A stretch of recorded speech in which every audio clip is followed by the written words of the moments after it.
doesn't in the house, Trouble Neck, rocking it later.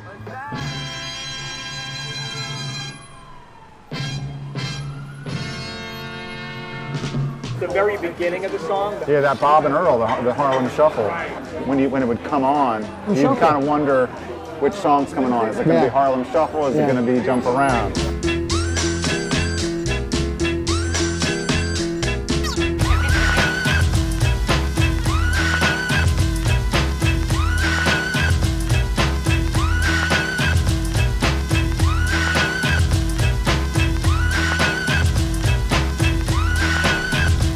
3 words, folks. House of Pain. Okay? 3 more words. St. Patrick's Day. Okay? Guy's got his own day. Guy's got his own parade.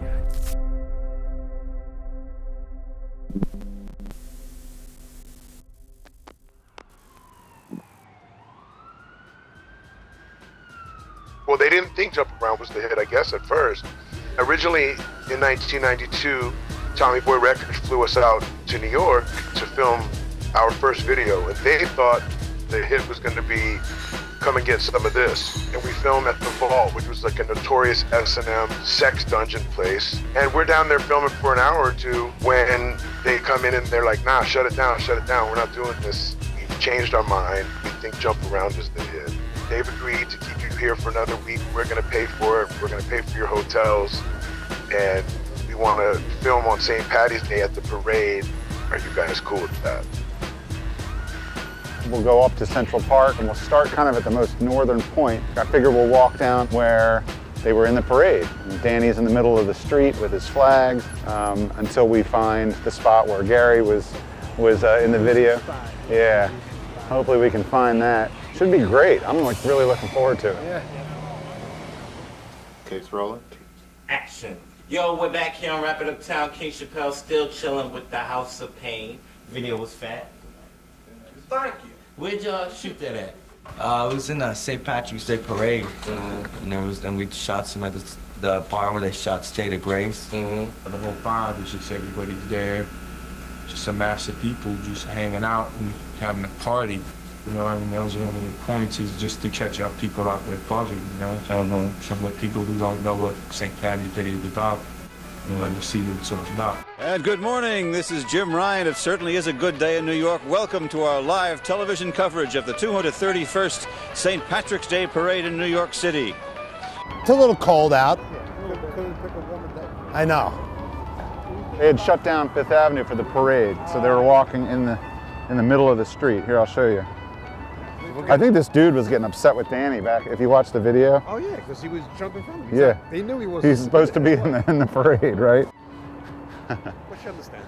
So right up here, where it's Bulgari, that's where Danny's in the middle of Fifth Avenue with the flags. So what we're gonna do is we're gonna cross the street, but we have to take pictures as we do. See the Bulgari right there? I'm going to be going blind, and if I get it, I get it. One set of windows in between the building and the church. That's my mark. Get it now. All right, let's get this let him do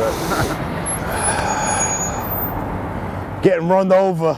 This is all under the Delta Bravo insurance program. The things we do for the shot. There we go. All right, here we go. Bang. You fucking guys. Old boy was mad when you see it in the video. They were not happy. That was something was like sacrilege to do it, but I didn't care, man. You know, I had 2 flags in my hand, an American one and an Irish one, and we were just like we were having a gasp. I think we got that one. I think we're good. So this one's cool because the building is exactly the same in the background. One, bang, bang. So this right here, that's right. Yeah. I'm golden. Like I'll take like 15 pictures, and like the first one that I do is usually the good one. In 231 years, this parade has had more than its share of controversies and disputes. That shot of Danny on the corner getting hassled by a police officer. The University Club plaque is right behind his hood. You can see it right there. Oh, by the way, I have stickers in my backpack. I do too. I want to give you guys some stickers, but this is the House of Pain sticker on It's down by the next church. Yeah. I always thought that was St. Patrick's, but it's this church here, St. Thomas's. It's such a weird angle. But yeah, the pole is really close to the church. We spent about 2 hours on the parade route, just crowded, unruly, and you got a cameraman and a sound guy, and you know, it's basically, they didn't get the permit to shut anything down, so it was like guerrilla filming. So it was hectic up there. I remember somebody with Tommy Boy Records jacket on, and they were giving out the stickers like, oh, this is a new Irish rap group, House of Pain. So that's the only reason I took it a little serious, because I knew Tommy Boy, like Diesel Underground was on Tommy Boy and De La Soul was on Tommy Boy. But they were like, oh, this Irish rap group, the House of Pain, and I was just thinking, like, that's a weird angle, like an Irish rap group. Doesn't seem like it's gonna work. Were they playing the song? No, That's what I always wondered. No, not at all. So you were just jumping up and down because they told you to? I guess so. I didn't, like, I wasn't even jumping. When I look at it, like, I could see Everlast and Danny's jumping, and a couple people kind of followed suit. Yeah. And a couple months later, I'm at the park where we hung out when we were teenagers, and this other guy, Ralph, he pulled up, and he was like, oh, I just saw like the video for Jump Around, you guys are in it. We got in his car, and he drove back to his apartment, and he had recorded off the TV. So then, the video, I was like, oh, that's cool, but then the video just fucking exploded. Yeah. And it was I don't know if it was only a New York thing, but you remember like the box? People would call it like 99 cents and they'd play a video. Yeah. And that video was just on the box all day. There's a live picture of St. Patrick's Cathedral along the line of March, of course, on 5th Avenue, where people are starting to gather already. Our colleague Jack McCarthy is down there. Is that just in the video or the B-roll? It's just in the B-roll. Yeah. Because it's cool. Like they're kind of strutting across the street.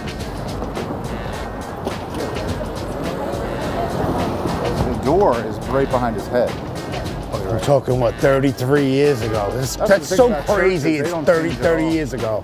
I'm guessing I was probably up this way a little bit, just by looking at the B-roll footage. Yeah. That's the only thing I have to go on. Really. How they walked the rest. Right. It's really quick, but the clip that we're in, it's in the video 3 different times. Okay. Like that same clip, I would know like when it's coming. It's like right after this lyric, or like right after they show the cop with the sticker on her back. Like then you see there's our scene again, because you look for it, when it would come on. Here, you know what? I'll slap an Irish one. That day, we just, we took the train from Queens, like I said, from Whitestone. Like 15 of us chilling, just rolling around. These guys came up and started handing out the old House of Pain stickers. They're like, we're a new crew, and my boy was like, yo, that's Everlast from Rhyme Syndicate, because we used to listen to Ice-T. We're like, oh shit, maybe this is for real. 3-4 months later, we're on the box, and my boy was like, yo, you made the video. I was like, what? They happened to pick my face. I'm like, yep, that's me. It's a cool experience, It's one of the biggest songs ever. You guys want to go down now to 18th Street? Yes. I know you're cold. Yeah, what's the closest train that we're near? There's a lot of little Easter eggs in those videos when I look back, to see, our friend Corin Nemec, that's Parker Lewis Can't Lose. It's broken, it won't stop. That legend Freddie says, the guy with banging the tin pan, he was a staple in New York City and definitely at every Yankee game ever. We didn't know who he was at that point until the video came out, and everybody's like, oh, you don't know Freddie? He's everybody. Everybody knows this guy. You can get walking the Delta Bravo logo as we walk towards it on the back of my thing. Yeah, there we go. All right, we ready? Yeah. You rolling? Action, he says.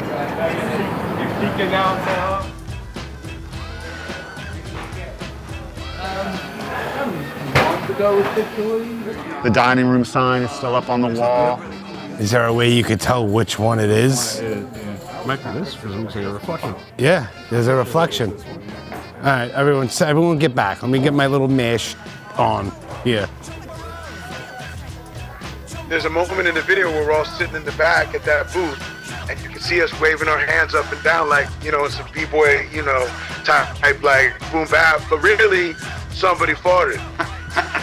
And it was bad, yo. And it was like the whole, you're shooting 35 millimeters, the first video of your life. We got a whole pub filled with our friends, and the worst fart you ever smelled just shows up. Did Muggs put it all together? From what I understand, it was Muggs had put the music together, And again, you'd have to check this with Danny, but I believe the story goes he actually played it for Cypress Hill. Be Real was like, I'm not feeling it. Right. And the quote I've heard, whether it's true or not, is give it to the white guys and see if they can do something with it. Oh, that's funny. And that's you know, Muggs gives it to Eric, and Eric, you know, the and rest he shouts him out in the song, yeah, too. the rest right. is history. Yeah, right.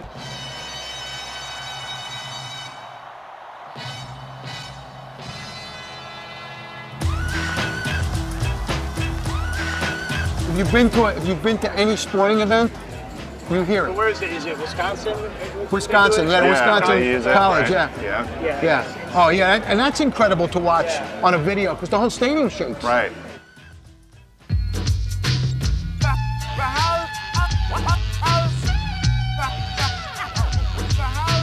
Like, I watch it once in a while because it's just like nostalgic. I like to watch it, and I always find the one that has that in the beginning. It's like when you do Shamrocks and Shenanigans, you have to find the one with Dennis Leary at the beginning. Right. You know, you have to. I got 2 words for House of Pain. Pogue Mahone. Okay? Well, here's the church. The very beginning of the video with the casket scene and the pan of the wrought iron gate, and then all 3 of them walk up to the door, put their hoods up.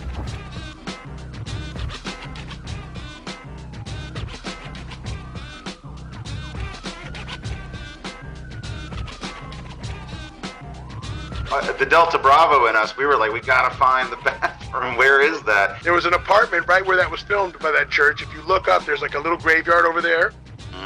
And there's a building, and that building, you can see the window. Somebody on the production lived there.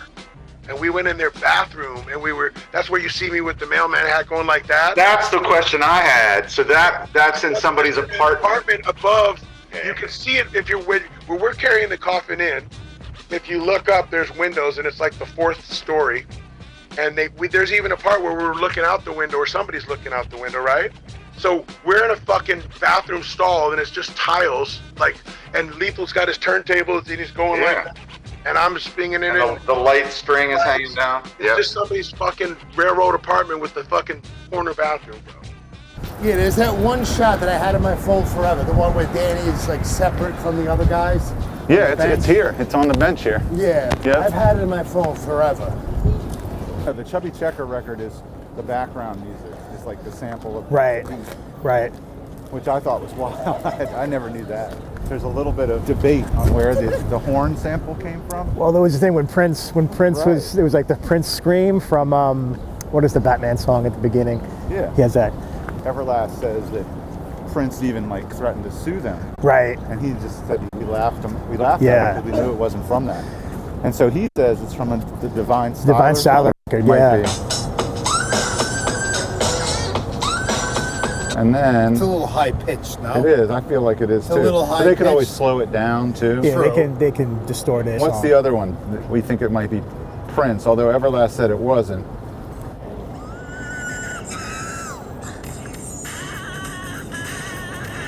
I don't know. That's like a human scream, isn't it? It sounds a lot like it though. You know, for copyright purposes, I'm sure we wouldn't say this is right, it. But. That's true. Those Sue Kwon pictures, man, really tell I just see in my eyes just this young, energetic kid who would have killed to just, be a part of anything special. Never thinking, and like I said, that it was going to turn into what it did. But again, the second that video came out, our lives were forever changed, and that day changed our lives forever. And I'll speak for all 3 of us because I know all 3 of us that, and I know where we were at in life. And I know once we did that song, that video came out, it was all over. Move out of the way, Frankie. That's pretty close. Looking back all these years, it's phenomenal. And I know this song has touched many people. At that time, man, it was just an excuse for us to go drink beer, be in a parade, and get filmed, never thinking that we were going to have a masterpiece. And we didn't see that video until about 2 months later in LA when they called us up to the office, and we were all like, what? Like, this is going to be good for us. This is really good.